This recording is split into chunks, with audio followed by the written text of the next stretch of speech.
Hello बच्चों, हमारा प्रश्न है अगर f बराबर माइनस के एक्स तथा k एक धनात्मक अचर राशि है तो f तथा x के बीच कौन सा ग्राफ है।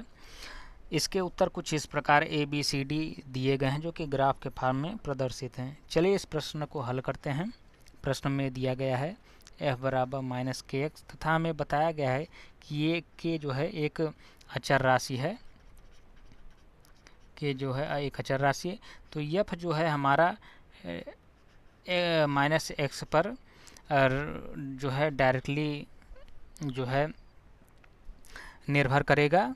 तो चलिए हम इसकी मदद से हम ग्राफ बनाते हैं बच्चों।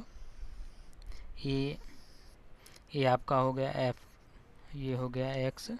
चलिए हम कुछ पॉइंट मान लेते हैं बच्चों। ये हो गया 1 2 3 4 5, ऐसे इधर 1 2 3 4 5, ऐसे इधर -1 -2 -3 -4, ऐसे इधर -1 -2 -3 -4। बच्चों हम जानते हैं ये निर्देशांक जो है इसमें सारे वैल्यू जो है प्लस प्लस होता है। यहाँ पर जो है बच्चों ये माइनस और ये प्लस होता है। ये तीसरे क्वाड्रेंट में बच्चों ये है माइनस होगा, माइनस माइनस।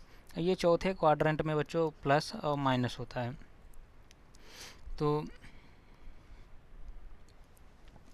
तो बच्चों चलिए हम x का वैल्यू अगर हम 0 लेते हैं तो f का जो मान है वो भी 0 हो जाएगा, यानी हमारा बिंदु कुछ यहाँ पर रहेगा। फिर चलिए अगर हम x बराबर 1 ले लेते हैं तो यह बराबर क्या होगा, माइनस का 1। तो अगर हम इसको निर्देशांक ज्यामिति मतलब ग्राफ में निरूपित करना होगा तो कहाँ करेंगे, तो x की वैल्यू +1 और f की वैल्यू -1, यानी ये बिंदु कुछ यहाँ पर आएगा। फिर ऐसे ही अगर हम x बराबर 2 लेते हैं बच्चों तो यह बराबर -2 आएगा, यह बराबर -2 आएगा। तो ये पॉइंट जो है कुछ यहाँ पर आपका आ जाएगा। फिर ऐसे ही x बराबर मान लीजिए 3, तो ये यह बराबर हो जाएगा -3, ये आ जाएगा कुछ यहाँ पर। चलिए साथ ही ऐसे फिर अगर हम x बराबर -1 लेते हैं तो यह बराबर +1 आएगा। तो ये आपका कहाँ पॉइंट होगा, ये x का -1, ये f की वैल्यू जो है +1, तो ये पॉइंट यहाँ आएगा। ऐसे ही x बराबर अगर -2 लेंगे तो यह बराबर +2, तो ये आपका बिंदु कुछ यहाँ पर आएगा।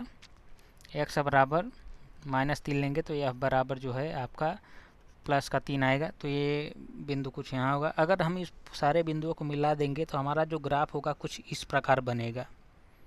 हमारा जो ग्राफ है बच्चों कुछ इस प्रकार सीधी रेखा बनेगा, कुछ इस प्रकार बनेगा सीधी रेखा।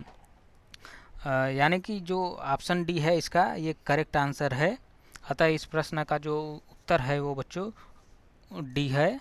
आशा करता हूँ यह प्रश्न आपको समझ में आ गया होगा। धन्यवाद।